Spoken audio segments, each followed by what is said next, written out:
For over a decade, a trusted employee at the world's most famous bourbon distillery had a secret side job. Gilbert "Toby" Kurtzinger drove a forklift at Buffalo Trace in Kentucky, moving priceless barrels of aging whiskey. But at night, he was the ringleader of a crime syndicate that stole and resold over $100,000 worth of bourbon each year.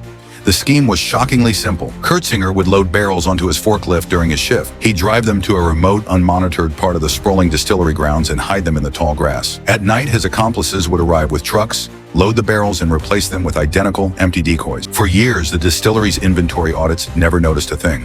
The barrels appeared to be quietly aging. The stolen bourbon wasn't sold in stores.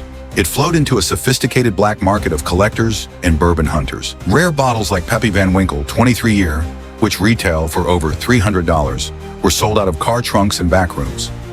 The ring included other distillery workers, a sheriff's deputy for security, and even a local dentist as a distributor. They traded stolen bourbon for cash, guns, and even synthetic drugs in a complex barter system. The operation finally cracked due to marital drama. Kurtzinger's wife discovered his affair and tipped off police. Investigators placed GPS trackers on his truck and conducted surveillance, uncovering the entire network. A raid in 2015 recovered hundreds of bottles, barrels, and guns. 10 people were indicted.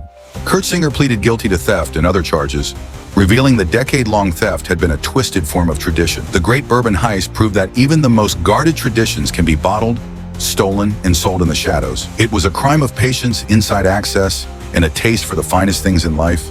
Subscribe for more true stories of audacious fraud.